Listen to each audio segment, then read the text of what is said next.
वर्धमान महान जिन विचरे हमारे ध्यान।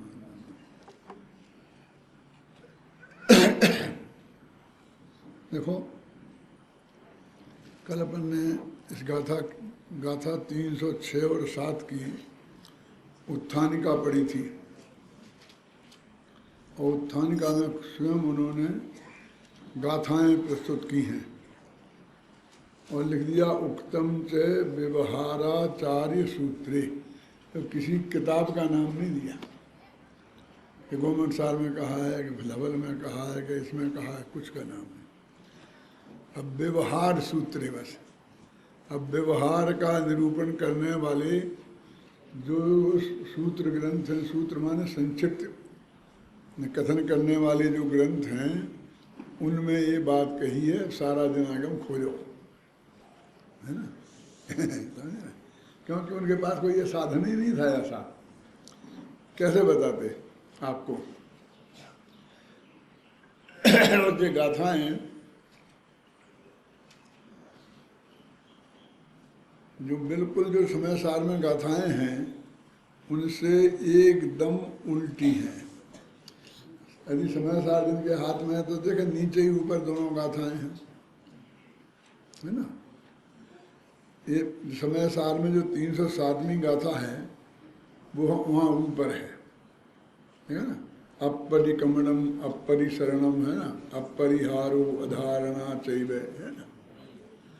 अनिवृत्ति अनिंदा अगरहा सूय बस अमय कुंभो, उसमें है विश्वकुंभो और नीचे है अमय कुंभो। और ऐसी ऊपरी वाली गाथा में भी है कि परिकमनम परिशरणम परिहारो धारणा निवृत्ति है निंदा ग्रहा सोई अठ्ठभो अमय कुंभो। ये 8 प्रकार के अमृत कुंभ हैं। देखो, बाकी तो 8 चीजें हैं। 8 क्या, 16 चीजें हैं। प्रतिक्रमण अप्रतिक्रमण ऐसे है ना, तो 16 चीजें हैं और उनकी परिभाषा अपन को आनी चाहिए, जो अपन ने आपके पास में एक किताब है इसमें दी गई हैं, इसमें भी होंगी।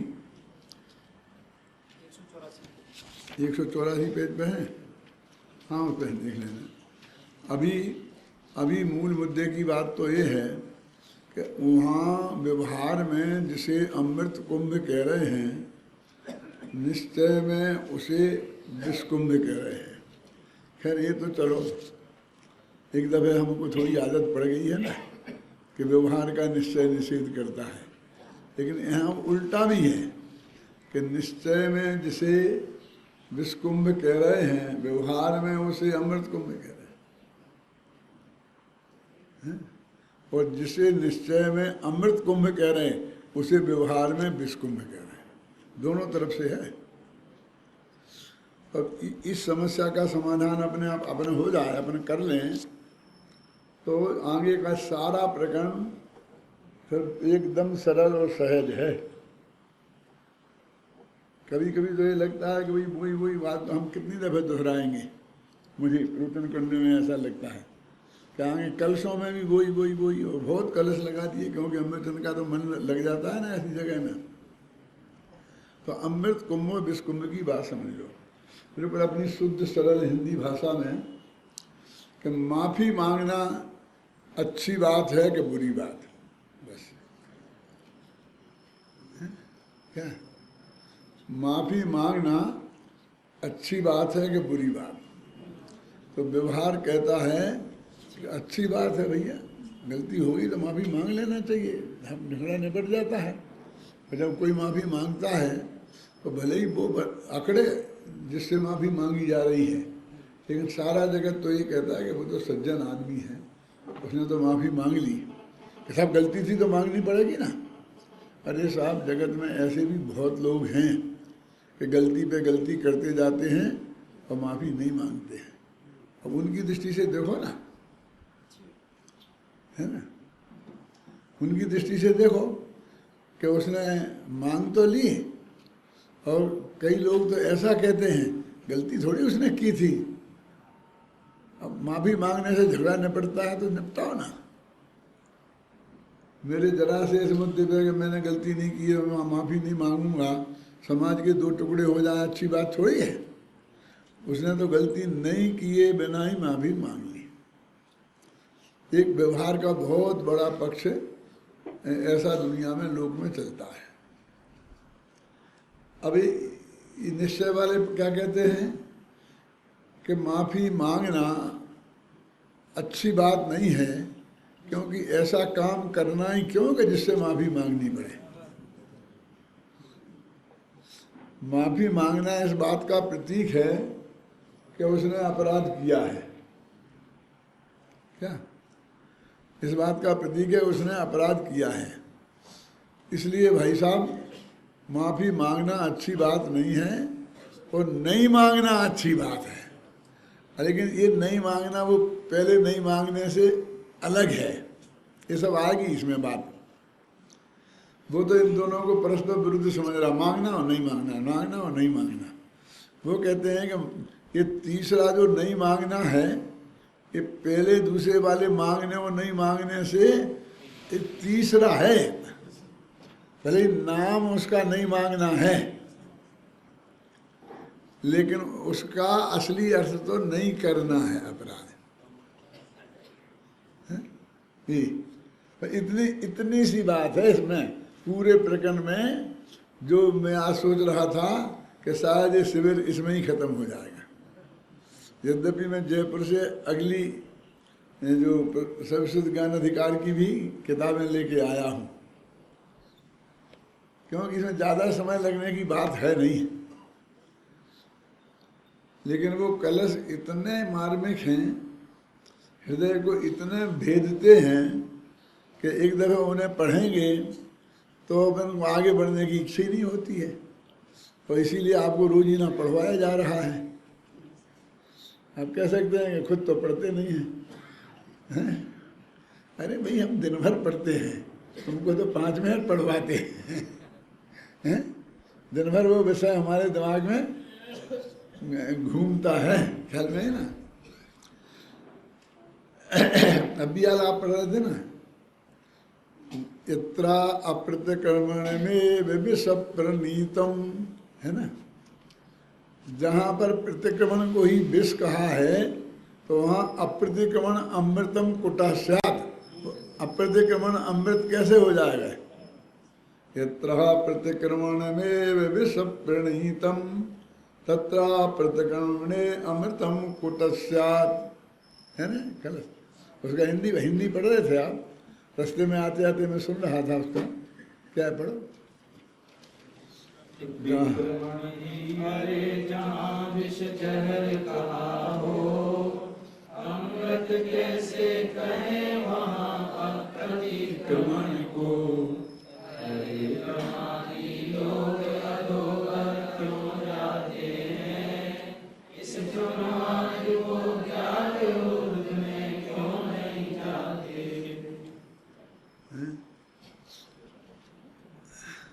वो कहते हैं जहाँ प्रतिक्रमण को भी जहर कहा हो, तो वहाँ माफ़ी नहीं, अपराध करके माफ़ी नहीं मांगने को अमृत कैसे कह सकते हैं? कि कहा है ना कि अपराध करके माफ़ी नहीं मांगने वाला नहीं है ये, नाम भले ही उसका प्रतिक्रमण है। समझ गए ना? ये तो अपराध नहीं करना ऐसा अर्थ वाला प्रतिक्रमण है, नाम दोनों का एक है। आचार्य कहते हैं, हमें आश्चर्य होता है कि हम जब कोई बात कहते हैं तो इसलिए उसके ऊपर क्यों नहीं जाते हैं, अधोधा नीचे नीचे क्यों जाते हैं लौट के, कि माफ़ी नहीं मांगना। तो इससे हम कहते हैं नहीं मांगना माफ़ी, तो आगे ऊपर जाना माने अपराध नहीं करना, और नीचे जाना माने अपराध करके भी माफ़ी नहीं मांगना। श्यामचंद्र भाई इसलिए बहुत लोग कहते थे कि जहाँ नीम की निबोड़ी खाने को मना किया गया हो, वहाँ कालकूट जहर खाने के लिए कौन कहेगा? कहते थे नीम की निबोड़ी का उदाहरण देते थे।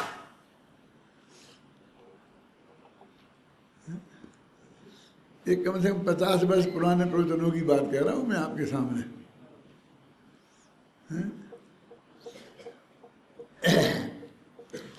देखो पहले अपन वही पढ़ लें कि अप्रतिक्रमण के साथ में जो 8 चीजें हैं वे क्या हैं। वे प्रतिक्रमण और अप्रतिक्रमण जैसी ही हैं। क्या वे कोई ज़्यादा फर्क नहीं है उनमें, इसलिए आचार्य ने 8 गिना दी और जितनी भी वर्जिश की है, व्यायाम की है, वो सब प्रतिक्रमण और अप्रतिक्रमण पर ही की है। पेज नंबर 184 निकाला ना, ये लिखे हुए हैं यहाँ पर। किए गए दोषों का निराकरण करना प्रतिक्रमण है। सम्यक्तादि गुणों में प्रेरणा करना या प्रवृत्त होना प्रतिसरण है। प्रति तो हर एक में ही लग रहा है ना। क्रमण, शरण, हरण, फिर धारणा 3 है ना। प्रतिक्रमण, प्रतिसरण, प्रतिहरण, है ना। तो दोषों को किया है और फिर उसको हमने बोलते हैं कि निराकरण करना। प्रतिक्रमण, प्रतिक्रमण माने है लौटना। आप जानते हैं क्रम धातु गम धातु के अर्थ में है।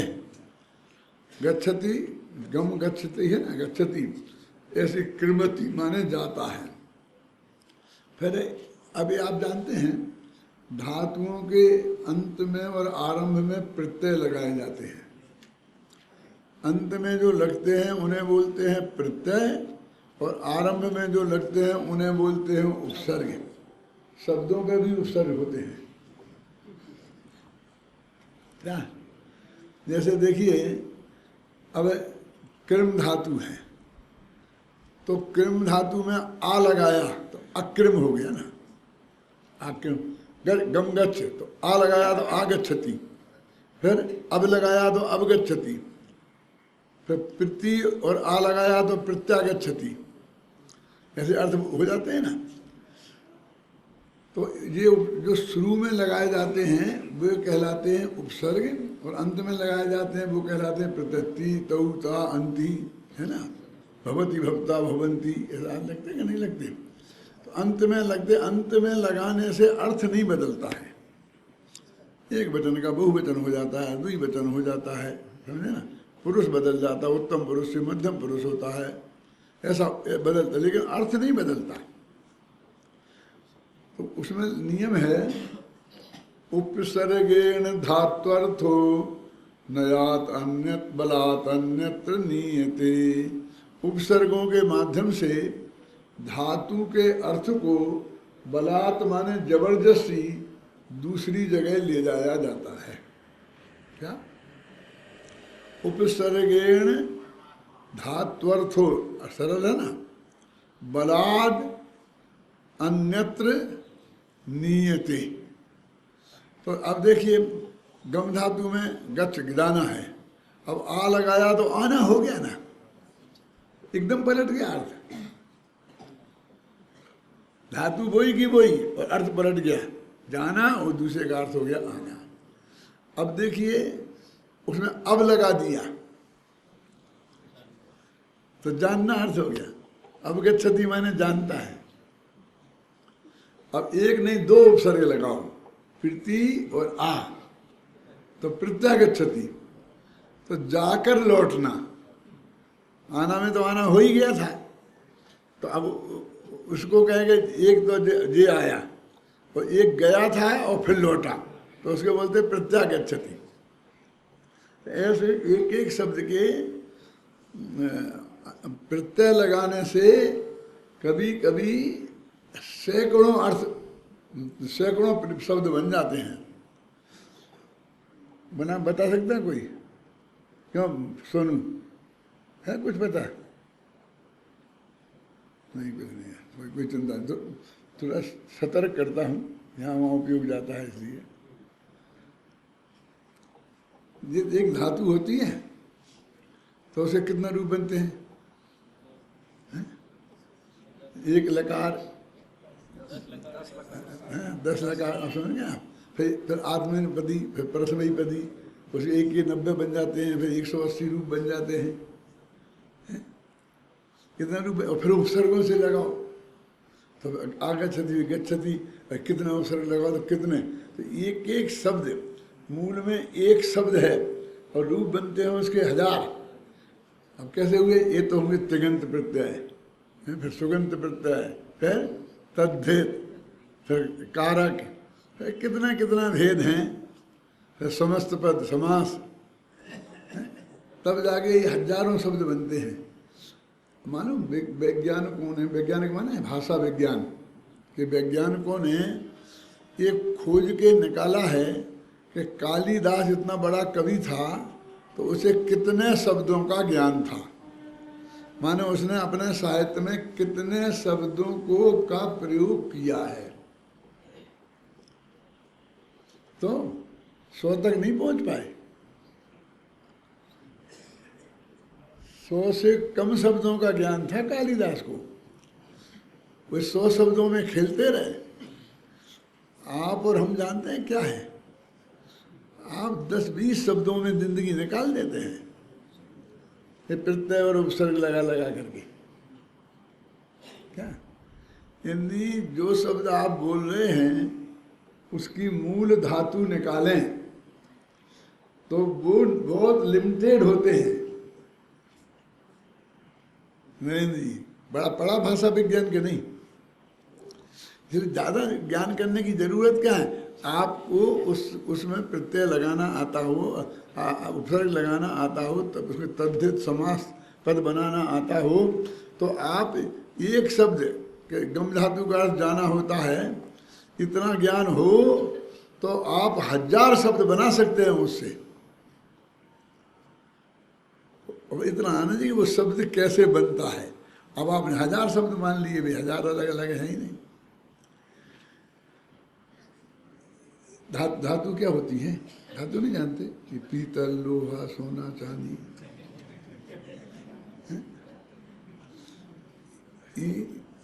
ये तो उन कसेरे लोहे, उन पीतल की दुकान वाले, बर्तनों की दुकान वालों की धातुएं हैं। भाषा की धातुएं अलग होती हैं, और आयुर्वेद की धातुएं अलग होती हैं। वहाँ भी सप्त धातु होती है कि नहीं होती है आयुर्वेद में,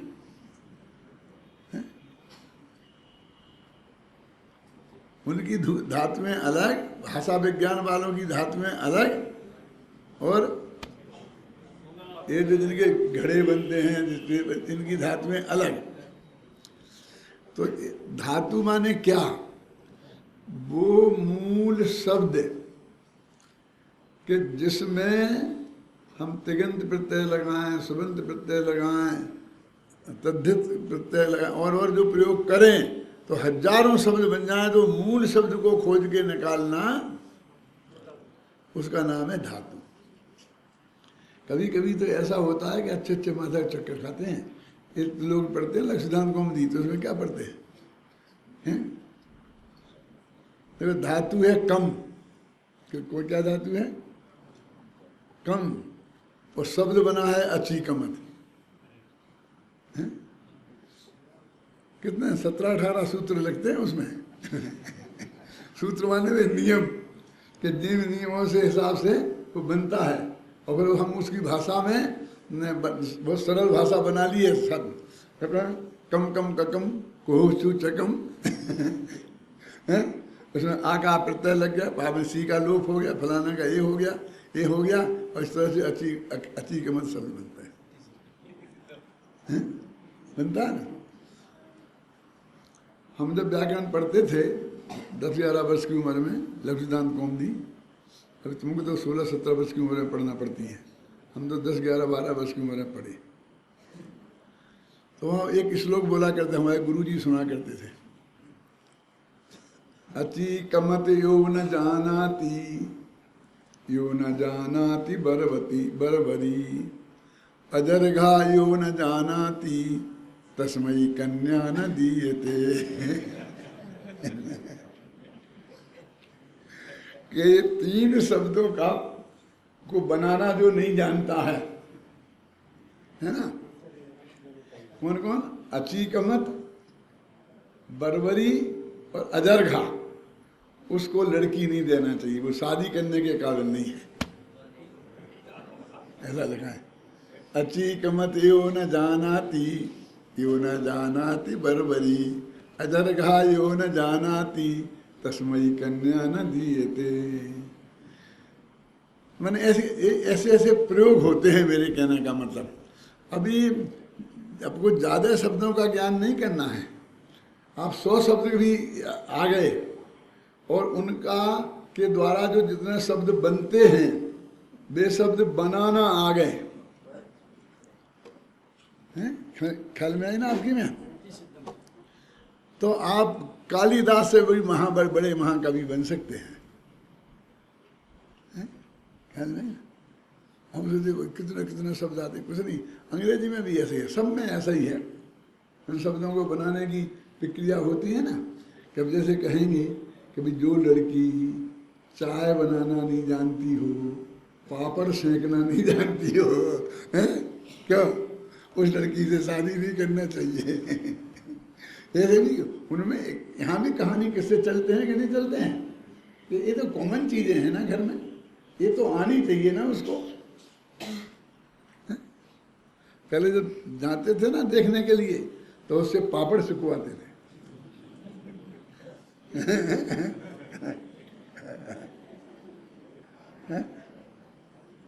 तो भाई थोड़ा सा भाषा ज्ञान टोले मजिया लिखा इसमें चाहिए ना ये शब्द। अब ये भी शब्द जो है प्रतिक्रमण, वो ऐसे ही बना है, कृम धातु से बना है, कृम से क्रमण, फिर प्रतिक्रमण, फिर अप्रतिक्रमण, उपसर्ग लगकर प्रत्यय लगकर, ये शब्द ऐसे ही हैं। अप्रतिक्रमण, फिर प्रति उपसर्ग है, और ये क्रमण, शरण, हरण, ये धातुओं के धातु रूप हैं। तो किए गए दोषों का निराकरण करना, मैं पहले अपराध हो गया, अब उसे निराकरण करना माने गलती माफ़ी मांगकर और भविष्य में नहीं करने का संकल्प करना, उसका नाम हो गया प्रतिक्रमण। अब सम्यक्ता आदि गुणों में प्रेरणा करना या प्रवृत्त होना, उसका नाम हो गया प्रतिसरण। वो मिथ्यात्व आदि को छोड़ा तो क्या करें, तो ये वो जो नेगेटिव बात थी ये पॉजिटिव बात आ गई, ये है प्रतिसरण। देखो अपने ये प्रतिक्रमण पाठ है ना, श्वेतांबरों में बहुत होते हैं, अपने दिगंबरों में तो रिवाज ही नहीं है, इन शब्दों से दिगंबर लोग परिचित ही नहीं हैं।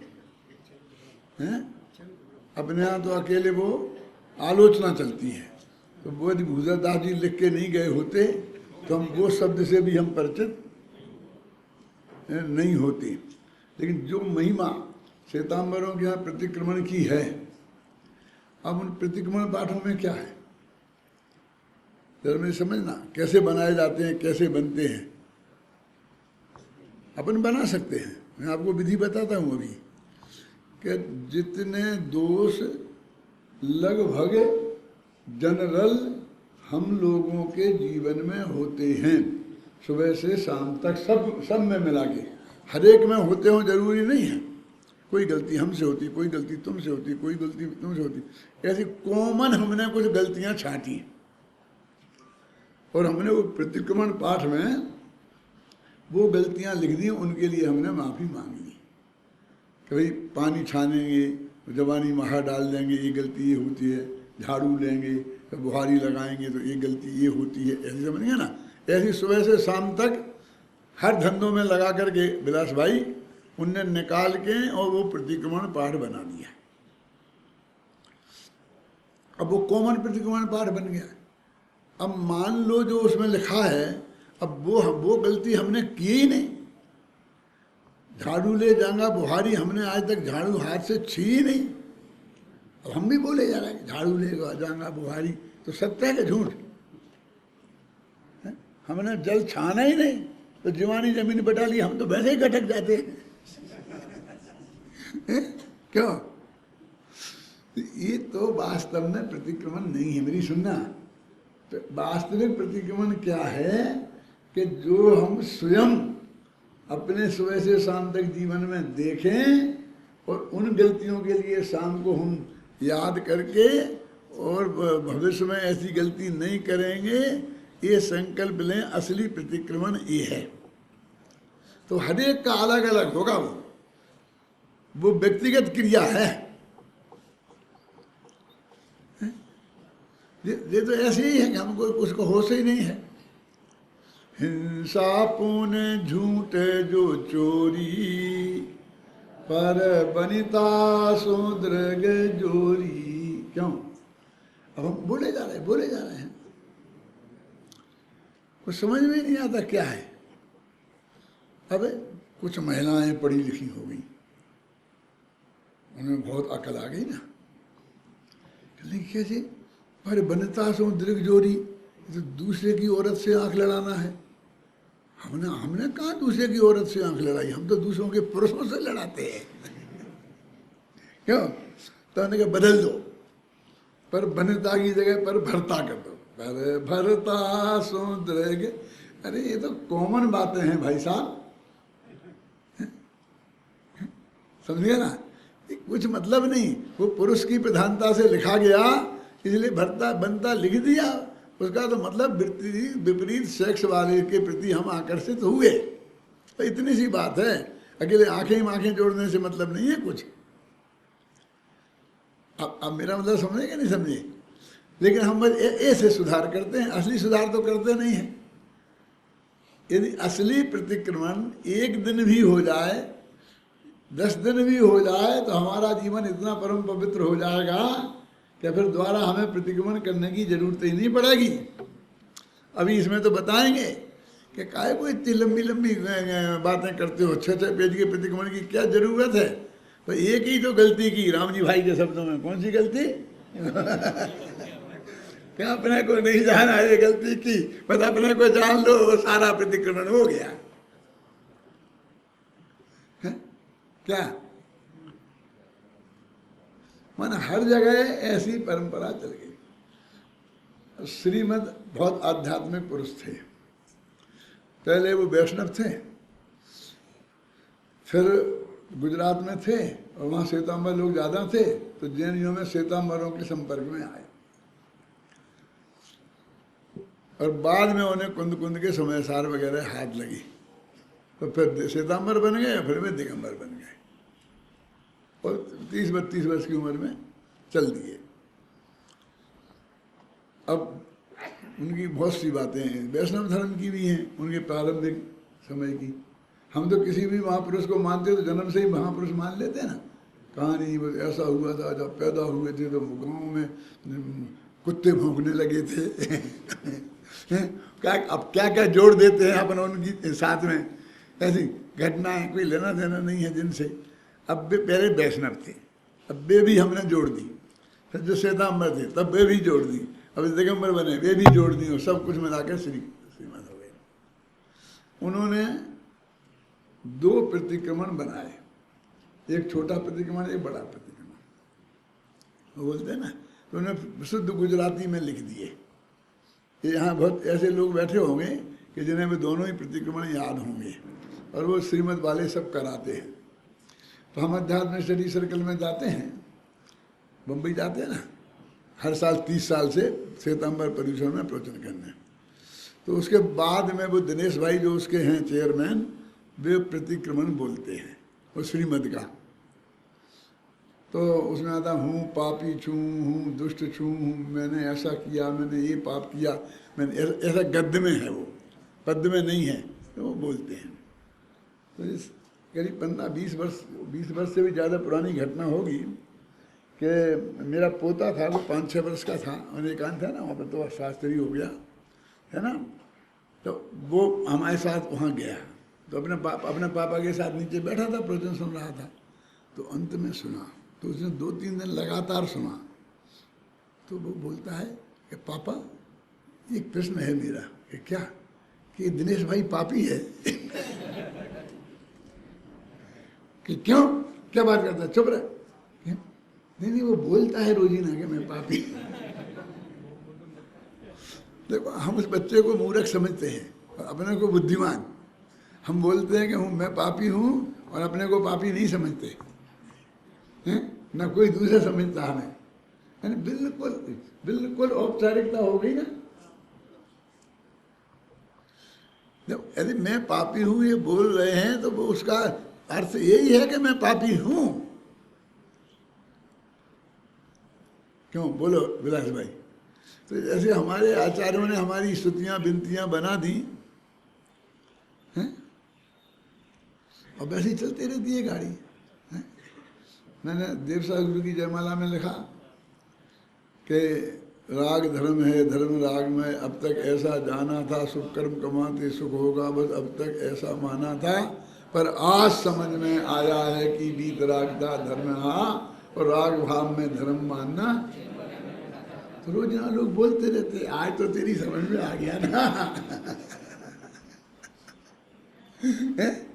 कितनी दफे आज समझ में आएगा, और फिर वो न समझ में परिणत हो जाएगी।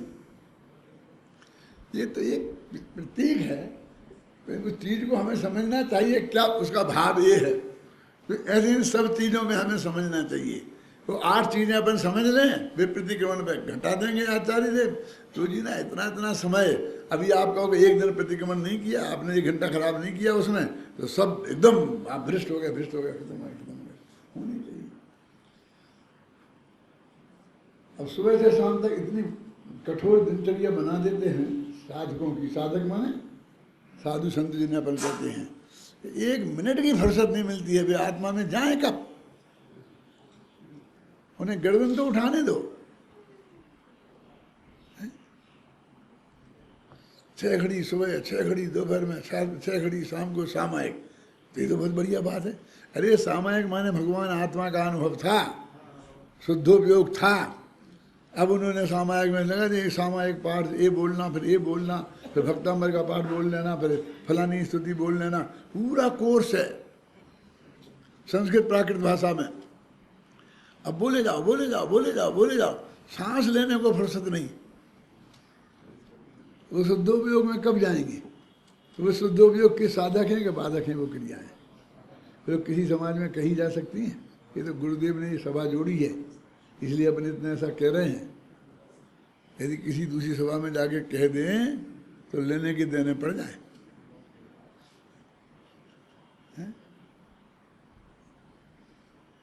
3 हो गए अपने। मिथ्यात्व रागादि दोषों का निवारण करना वो प्रतिहरण है।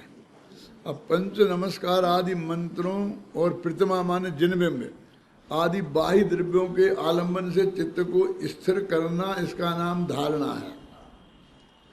बाह्य विषय कषायादिक में ईहागत, ईहा मन इच्छा, इच्छा युक्त चित्त का निर्वर्तन निवारण करना ये निर्वृत्ति है। अपने आप की साक्षी से दोषों को प्रकट करना निंदा है, और गुरु की साक्षी से दोषों को प्रकट करना वो गरहा है। ये निंदा और गरहा में क्या फर्क है?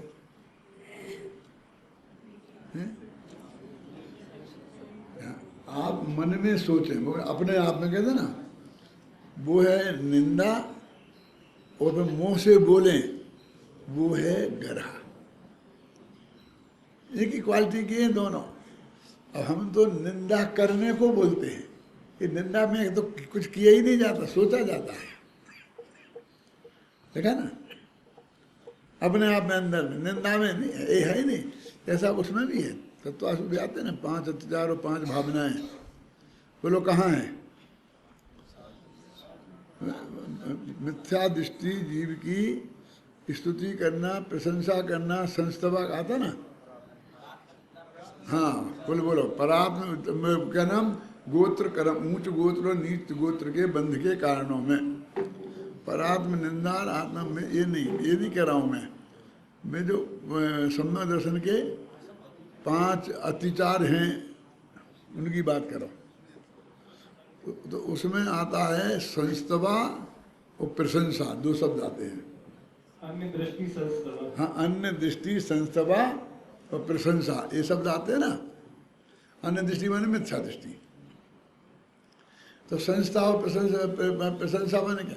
वो कहते हैं कि मन में उसकी महिमा आना, इसका नाम प्रशंसा है। उसे अपन तो मुंह से बोलने को प्रशंसा बोलते हैं, और वाणी से बोलना उसका नाम है संस्तवा माने स्तुति। अब अपने सूत्र जी में पढ़े हैं, लिखे हुए हैं सभी, परिभाषाएं भी पढ़ी हैं, तो ये भी पढ़ लेंगे 8 परिभाषाएं, और अपनी चलेगी वही गाड़ी। हमने बहुत प्रशंसा की, उनके मुंह से 2 शब्द ही नहीं निकले हमारी प्रशंसा में। क्यों होता क्या नहीं? हमारे तो प्रशंसा तो सोची जाती है भाई साहब। दूसरे के प्रति अपने हृदय में महिमावंत होना, इसका नाम प्रशंसा है। मुंह से एक शब्द नहीं बोले। बोलो आप लोग सोचो मन में, ये प्रशंसा का अर्थ समझते थे आप? तत्वासूत्र में लिखा है, सबने तत्वासूत्र पढ़ा है, और जिनने अर्थ लिखा उनने भी ऐसा ही अर्थ लिखा, हमने भी वहीं से पढ़ा है। ऐसा नहीं कि बे नहीं, लेकिन उसको फीलिंग करने की बात है, कोई फीलिंग कोई नहीं करता, वैसा पढ़ लेते हैं। अब आप क्या करोगे? पूछो, मेरे से पूछो ना, आप क्या करोगे? लिखने के अलावा आप कर क्या सकते हो? है? क्यों बोलो डॉक्टर साहब, अब मुझे क्या करना चाहिए? अर्थ तो वही है मेरे पास तरकीब, मैं उसको वहाँ प्रश्नोत्तर में डालूंगा, फिर कहूँगा, फिर एक शिष्य को खड़ा करूँगा, फिर वो पूछेगा हैं कि ऐसा अर्थ माना जाता है, हम ऐसा करते हैं, उसको मचाऊंगा, एक पेज में मचाऊंगा, फिर हर एक को याद रहेगी। समझ ना? जो पाठ याद नहीं होता है ना, तो गुरुजी एक चांटा जड़ते हैं ना, तो फिर याद हो जाता है कि नहीं? क्योंकि वो शब्द फिर पाठ उस चांटे के साथ जुड़ जाता है, फिर कभी नहीं भूलते।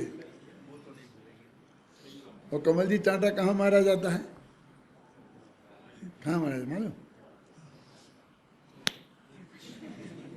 नहीं मारते ना। गुरुजी चांटा मारेंगे वो हमेशा यहाँ मारेंगे, और कोई बात, कोई गाल पे मारे, कोई कहीं मारे, वो वाला है। गुरुजी कहाँ मारते हैं? चैथी पे। क्यों? और गुरुजी चांटा मारते हैं तो वास्तव में याद आ जाता है।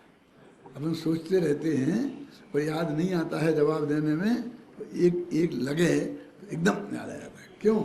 वैज्ञानिकों ने शोध कर ली इसकी। अपने 2 मस्तिष्क होते हैं ना, एक बड़ा और एक छोटा, होते हैं ना। तो हमें जो चीज़ें पहले हमें याद है पहले की, और अभी तत्काल भूल गए, तो तत्काल रिएक्शन देना किसका काम है? छोटे माथे का।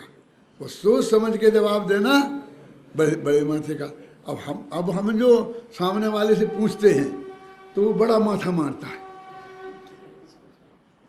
तो उत्तर नहीं आता है, और फिर वो जब इधर लगाता है चांटा तो छोटा माथा सक्रिय होता है, तो उत्तर आ जाता है। नहीं जानते आप? नहीं जाने डॉक्टर साहब, तुम काहे के डॉक्टर हो? किसने तुम्हें डॉक्टर बना दिया? डॉक्टर तो हम हैं। देखो, कोई आपको मच्छर काटे और आप सो रहे हो, तो हाथ अपने आप जा करके वहां पर पड़ता है,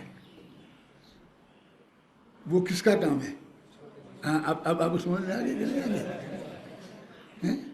वो दूसरे ने, सामने ने चांटा मारा हमें, तो हम हर दफे बदले में चांटा ही नहीं मारते हैं, कभी हाथ भी जोड़ते हैं, भैया हमारी गलती क्या है? क्यों? ये बड़े माथे का काम है कि सोच समझ के अभी गड़बड़ करी तो 2-4 और पड़ेंगे। ये सोच समझ के बड़े माथे का उपयोग करके प्रयोग हुआ है, वो ये तत्काल रिएक्शन होता है ना, वो छोटे माथे का काम है। तो मेरे कहने का मतलब कि छोटे माथे में से नहीं, बड़े माथे से काम करो, सोचो समझो उसको। जब प्रशंसा और इस तरह का क्या है? अब इसमें क्या है कि साहब दुनिया ने तो बोलती, हम क्या करें? तो हम ऐसा कहेंगे कि यद्यपि इस शब्द का अर्थ यही है, पर लोक में ऐसा भी प्रचलित है। क्या? लोक में इसका अर्थ ऐसा भी प्रचलित है, इसलिए जहाँ जैसा प्रकरण हो वैसा अर्थ निकालना चाहिए।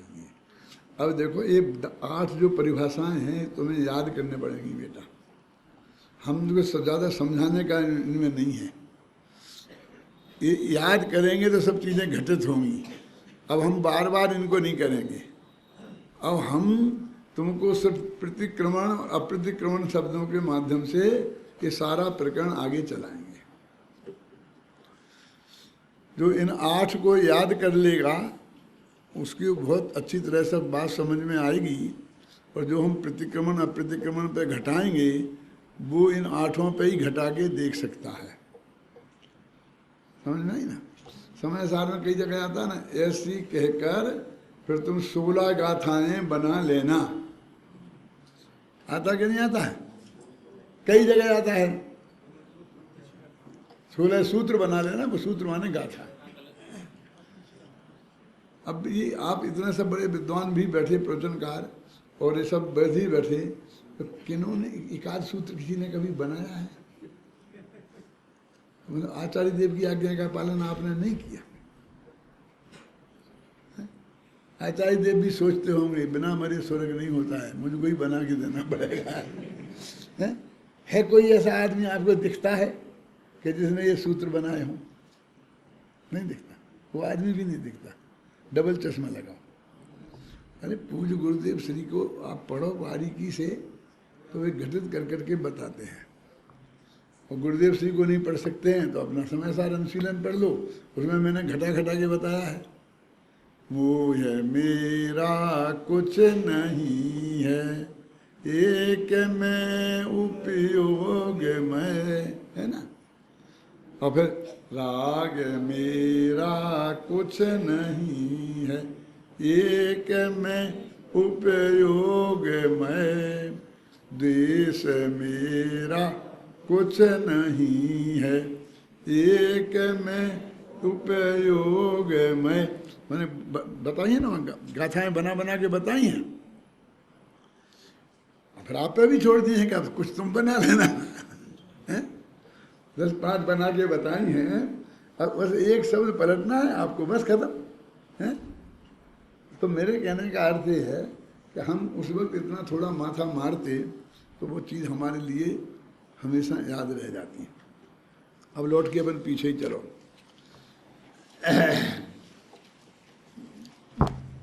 मूल समय सार पर आ जाएं, इसलिए कि वहाँ पर दोनों गाथाएं, दोनों प्रकार की गाथाएं नीचे ऊपर हैं। ये गाथाएं व्यवहार की गाथाएं हैं ना, अपन ने छोटे टाइप में छापी और निश्चय की बड़े टाइप में। हम सोनगढ़िया हो ना? अरे नहीं, वो तो प्रश्न की गाथाएं हैं। शिष्य ने टीका में, वो टीका का अंश है, वो समय सार का अंश नहीं है। और ये गाथाएं हैं, ये समय सार का अंश है। तो एक तो उनके दोनों में और कुछ नहीं है, 8 के नाम गिनाए हैं। प्रतिक्रमण, प्रतिसरण, परिहार, धारणा, नियति, निंदा, गर्हा, और सोही का क्या है? शुद्धि। और ये 8 प्रकार के विषकुंभ हैं, और ये 8 प्रकार के अमृत कुंभ हैं। पर इसका जो तरकीब मैंने आपको बताई कि भाई माफ़ी मांगने की अपेक्षा माफ़ी मांगने का मौका ही नहीं आए, ऐसी परिणति वास्तविक अमृत कुंभ है। बस इस लाइन पर सारी गाड़ी आगे बढ़ने वाली है जो अपन पढ़ते हैं। देखो यहाँ पढ़ो, 417 पेज है बड़े समय सार में, उसमें 21 का ध्यान रहे। यहाँ प्रतिक्रमण आदि को विषकुंभ है। विषकुंभ माने जहर का घड़ा, विष माने जहर और कुंभ माने घड़ा का घड़ा, और अप्रतिक्रमण आदि को अमृत कुंभ माने अमृत का घड़ा कहा है। जबकि उत्थानिका में उद्धृत गाथाओं में प्रतिक्रमण आदि को अमृत कुंभ और अप्रतिक्रमण आदि को विषकुंभ कहा गया है। दोनों कथन एकदम परस्पर विरुद्ध प्रतीत होते हैं। जिन्हें आचार्य शास्त्रों में अमृत कुंभ कहा है, उन्हें यहाँ विषकुंभ कहा जा रहा है, और जिन्हें वहाँ विषकुंभ कहा है उन्हें ही यहाँ अमृत कुंभ बताया जा रहा है। वस्तुतः बात यह है कि आचार शास्त्रों में समागत उक्त कथन व्यवहार कथन हैं, और यहाँ जो कथन किया जा रहा है वो निश्चय कथन है। इन गाथाओं का भाव आत्मख्याति में आचार्य अमृतचंद इस प्रकार खोलते हैं। राजेंद्र सोचो, ये बिल्कुल विरुद्ध है कि नहीं है? तो निश्चय व्यवहार एकदम बिल्कुल विरुद्ध है कि नहीं है? अब उसके विरुद्ध भाव को लेंगे कि नहीं लेंगे? क्या हम यदि उस विरुद्ध भाव को भी 1% कहीं से भी थोड़ा भी उसके प्रति कोमल व्यवहार रखेंगे, आज तक की हमारी समस्या ये है, श्रद्धा के लेवल पे जो हमारा कोमल व्यवहार उनके प्रति है वो बिल्कुल हमारे मोक्ष मार्ग में सबसे बड़ा बाधक है। देखो, कठोर उदाहरण देता हूँ थोड़ा इस बात को समझने के लिए। एक माँ बहन है, वो अपना उसका पति है और फिर अड़ोस पड़ोस के वो सब रिश्तेदार भाई बंद ये सब बहुत पुरुष हैं और सबसे प्रेम से रहना चाहिए कि नहीं? बोलो, अपने बोलते कि नहीं बोलते हैं कि सबसे हमें प्रेम का व्यवहार रखना चाहिए। पुरुषों को भी ऐसा, अपनी पत्नी को छोड़कर और बहुत महिलाएं हैं तो उनसे प्रेम का व्यवहार रखना चाहिए कि नहीं? अभी इस प्रेम के व्यवहार रखना चाहिए, इस बहाने वो जो पत्नी का पति के प्रति प्रेम है, क्या अंश मात्र भी उसका समर्थन किया जा सकता है? जब वो बात आई, पति जैसा प्रेम का कोई किसी कीमत पर रंज मात्र भी नहीं रखा तो गया। तो श्रद्धा के लेवल पर ये कहेंगे किसी से भी उसका प्रेम नहीं होना चाहिए।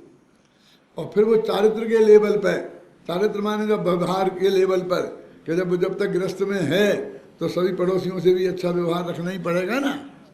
ये दोनों बातें, अब ये सारा निर्णय तो श्रद्धा के लेवल पर चल रहा है और आप यहाँ वो चारित्र के लेवल वाले जो कथन है आगम के, वो निकाल के लाके रखते हो। किताब यहाँ लिखा है, यहाँ लिखा है, हजार जगह लिखा होगा ना, 1 करोड़ जगह लिखा हो तो भी हमारे पास कोई घबराहट की बात नहीं है। वो व्यवहार कथन है,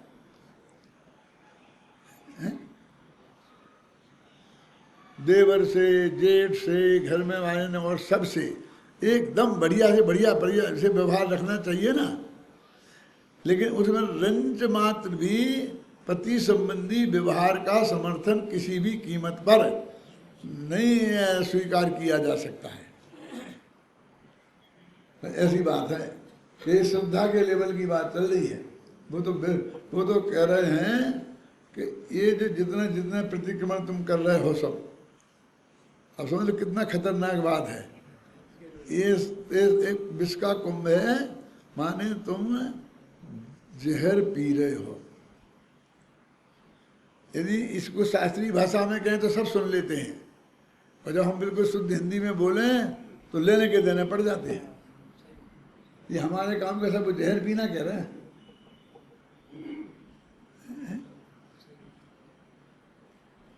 अब ये कहने के समय खराब करना है कि तुम नहीं कर, अरे रोजीना बे दोहराए जा रहे हैं। झाड़ू जाना, अभी झाड़ू ले जाए, झाड़ू ये कब तक ये माथे में से झाड़ू कब निकलेगी?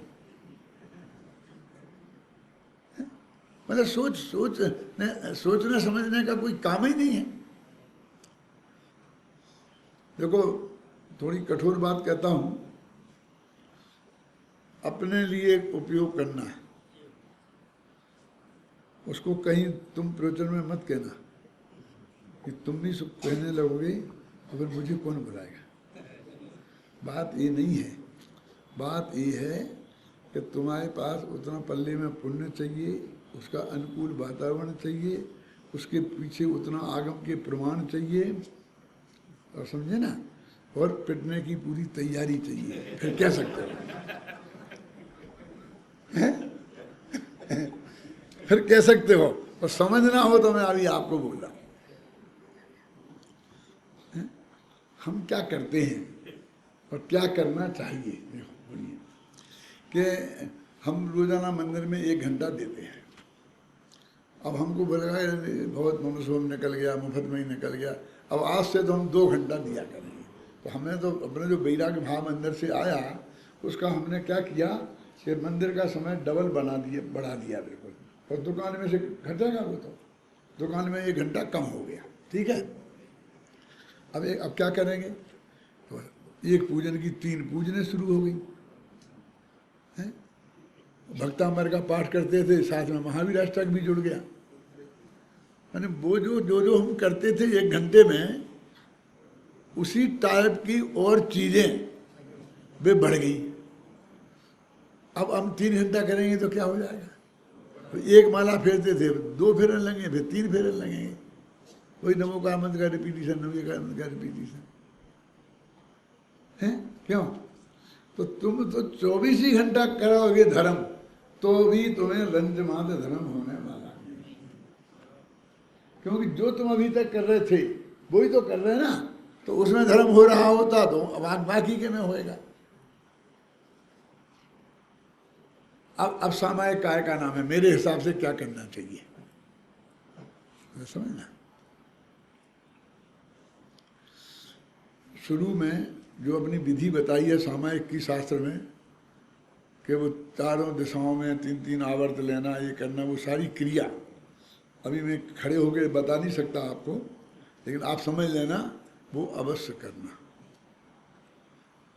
उसका विरोध नहीं है, वो बहुत सार्थक है। कैसी, कि भाई 4 दिशाओं में ऐसे घूम के ऐसे 3-3 दफे ऐसे नमस्कार करते हैं। तो 4 दिशाओं में घूमने का क्या मतलब है, कि तुम सामायिक को बैठो तो निरापद स्थान में बैठो। तुम देख लो चारों तरफ कहीं ऐसा तो नहीं है, कुत्ता हो, बिल्ली हो, शेर हो, गाय भैंस हो, या फिर जो तुमको बीच में वो डिस्टर्ब करे, वो है चारों तरफ देखने का, कोई नहीं देखता, चक्कर तो काटता है वो। तो ये चारों तरफ के वातावरण को देख लो अच्छी तरीके से है। और चारों दिशाओं में जितने जिन मंदिर हैं, तीर्थ हैं, बहुत दूर सम्मेद शिखर तक है ना, तो पूरब की तरफ करो तो सम्मेद शिखर को, पश्चिम की तरफ करो तो गिरनार को, उनको भी नमस्कार पहुंच जाए। और ये भी है तो उसका मैं निषेध नहीं करता। फिर उसको 9 दफे नमोकार मंत्र पढ़ो, उसका भी निषेध नहीं है। और अंत में उठो तब भी ऐसा करो, उसका भी निषेध नहीं है। अब मामला बीच का है। अब 1 घंटे की सामायिक करना है तो शुरू का 3 मिनट का काम है, अंत का 3 मिनट का काम है, उसमें मुझे कोई ऐतराज नहीं है। जितने भी प्रवचनकार हैं तो शुरू का 15 दिन बोलते ही हैं, क्यों, संतप्त मानस तो कोई कुछ भी बोलता होगा है। और अंत का भी ये बोलते हैं कि मैं ज्ञानानंद स्वामी, जो भी आप बोलते हैं खड़े होकर बोले, जा वाणी के ज्ञान से सूजल, बोलते हैं, उसमें कोई ऐतराज नहीं है। लेकिन बीच में 1 घंटा क्या होता है, बात उसकी है। तो बीच में भी हम इनको बांध देते हैं, 3 मालाएं, फिर नमोकार मंत्र की, फिर भक्तामर जी का पाठ कर लेना, फिर ये कर लेना, फिर ये कर लेना, समय सार जी का पाठ कर लेना। अब बस तुमने वो पूरा करा। अब 1 घंटा जो है वो असली धर्म क्या है उसके बारे में सोचो, वो आत्मा क्या है उसके बारे में विचार करो, उसमें उपयोग स्थिर करने की कोशिश करो। पहले समझोगे तब तो करोगे ना, अभी तो समझा ही नहीं है ना वो क्या है। वो करो तो वो हर एक का अलग अलग होगा, उसके स्तर से होगा। लेकिन ऐसा नहीं होता है, हर एक के भी कोर्स बने हुए हैं। एक पूजा तुम पद नहीं बना सकते हो तो मत बनाओ, लेकिन एक पूजा तुम किसी दूसरे की नहीं करके, कभी गुगल जी की करते हो, कभी दयानंद राय की करते हो, पंडित हुकुमचंद जी की करते हो, कभी अरे भगवान की करो, इनकी मत करो, इनकी मत पढ़ो।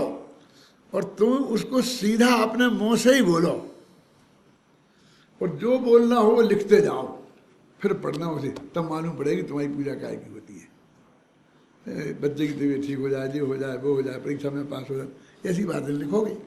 और नहीं अच्छी बात, कोई तत्व की बढ़िया बात लिखो आत्मा परमात्मा की, तो तुम निहाल हो जाओगे। नहीं सही कब तक गद्य सही, कोई गद्य में थोड़ी पद्य में ही होती है पूजा, टूटी फूटी भाषा सही, क्या क्या फर्क पड़ता है। लेकिन वो विचार अपने तो होंगे। किया किसी ने आज तक एक दफे ऐसी पूजा? मालूम तो पड़ेगा कि पूजा क्या चीज होती है। वो आठ छंद अर्घ होते हैं, 8 चीजें होती हैं, वो कुछ टिकट यहाँ से वहाँ ट्रांसफर की जाती है, कुछ दम नहीं है। तुम एक दफे वो करके देखो और अपने विचारों को देखो, 6 महीना करके देखो कहाँ से कहाँ पहुँच जाते हो तुम। ऐसी सामायिक, ऐसी सब क्रिया, धर्म की हर क्रिया को, क्योंकि तुम सब उनमें ही बोले जो बाहरी क्रियाओं में बोले अपने को लगा दोगे, तो सुबह से शाम तक की दिनचर्या में और 1 मिनट में मिलेगा तो करोगे क्या? हम तो सब में से काट के 24 घंटा ये करते हैं। इसलिए हमें तुम्हें जो फर्क दिखाई देता है थोड़ा बहुत, वो इस बात का दिखाई देता है। हो गया समय। लेकिन मैंने आज तक कई दफ़े पूजा करने की कोशिश की है, ऐसी नहीं है कि नहीं की है। आप लोगों की शिकायत है कि मैं नहीं करता हूँ, लेकिन एक दफ़े भी पूरी पूजन मेरी हुई नहीं है। किसी भी पंक्ति में उपयोग अटक जाता है और उसमें विचार चिंतन चल निकलता है और तब तक तुम जल से फल तक पहुँच जाते हो। लोग मुझे डिस्टर्ब कर देंगे, लो पंडित जी लो, जो चटक तो चढ़ाओ। मैं कहता तुम अपनी चढ़ाता रहे, मुझे चढ़ाना होगी तो मैं उठा के नहीं चढ़ा सकता। तुम अपनी पूजा करना, मुझे अपनी करने दे। कि तुम भूल जा रहे, अरे भूल जाने देना। 1 मिनट सच्ची घटना सुना करके मैं अपनी बात खत्म कर रहा हूँ कि मैं इंदौर से जयपुर परमानेंट जा रहा था। तो हमको ऐसा विचार आया कि इंदौर के आसपास के तीर्थ हैं, तो इसकी एक दफ़े यात्रा कर लेना चाहिए, फिर कभी मौका मिला कि नहीं मिला। ये सब 45-46 वर्ष पुरानी बात है। तो हम मक्सी जी गए। अब मक्सी जी गए, वो मंदिर में 2 घंटे दिगंबरों के हैं और फिर बाकी 22 घंटे श्वेतांबरों के हैं। तो हम गए तो जल्दी दिगंबर पुजारी था, उसने थाली माली लगा दी, हम सब पूजा करने लग गए। हम पूजा करने तो हमारी तो पूजा जैसी हो वैसी हो, हम वैसे ही कर रहे थे। तो जल्दी करो जल्दी करो जल्दी करो, नहीं तो वो लोग आ जाएंगे तो आपकी पूजा अधूरी रह जाएगी, वे करने नहीं देंगे आपको पूजा। मैंने कहा भैया वे तो जब आएंगे तब आएंगे, तुम अभी नहीं करने दे रहा। वे तो तब नहीं करने देंगे और तुम अभी नहीं करने दे रहा। कि नहीं मैं तो साहब आपकी पूजा अधूरी रह जाएगी, पूरी नहीं हो जाएगी, इसलिए कह रहा हूँ। मुझे मेरा क्या स्वार्थ है इसमें? कि बात तो तुम ठीक कहते हो कि हमारी पूजा आज तक पूरी भई कब है? कि जब आज पूरी होगी, हमें तो शांति से करने दे। यदि पुष्प तक कर पाओगे और यदि वो बीच में ही आगे तुम्हें हटा देगा थाली, तो क्या होगा? क्या होगा? पुष्प तक करके बंद कर देंगे। अब आपको भी बहुत अटपटा लगेगा कि वो ऊपर से नीचे तक देगा कौन सा आदमी कहाँ की दुनिया से आया है। और तुम्हें तो शुरू करने के साथ खत्म करने की पड़ती है। जल्दी खत्म करो जल्दी खत्म। क्या खत्म करना है, क्या शुरू करना है? जो तत्व का हम भगवान के गुणों का स्तमन का विचार कर रहे हैं, अब उसी पे हमारा उपयोग लगा हुआ है, तो हमारी पूजा तो चालू है। वो बंद कर देगा तो थाली माली उठा ले जाएगा, हमारी चालू रहेगी। उसमें क्या फर्क होता है? लेकिन दुनिया में ऐसा व्यवहार माना नहीं जा सकता, स्थापित नहीं किया जा सकता। मेरा मतलब समझ गए ना? ये तो आपको मेरे जैसा बनना पड़ेगा। और दुनिया की सब आलोचना सुनकर ये पूजा नहीं करते, ये नहीं करते, ये नहीं करते, ये नहीं करते, है ना? तो कुछ तो करते हैं, और जो करते हैं उसका कुछ माल हाथ में है कि नहीं है? और तुम सब कुछ करते हो, तुम्हारे हाथ में क्या है बताओ? दुनिया बने की वृत्ति है रखती, काम नहीं परिणाम निखरती। तुम तो ये बताओ क्या कमाया, दिन भर कैसे कमाया, कितनी मेहनत की, हमें नहीं सुनना। तुम तो हमें रिजल्ट बताओ कि क्या है तुम्हारे हाथ में। तो वस्तु के स्वरूप पे गंभीरता से विचार तो करो, एक एक पंक्ति पे विचार तो करो, सोचो, निकालो। जिसका निकले निकल दो, नहीं निकले नहीं निकलन दो, आगे की सही। आप समझ रहे हैं? चलेगा कौन, लेकिन चिंतन मनन करना चाहिए, तो हर क्रिया में जान आ जाएगी। ठीक है।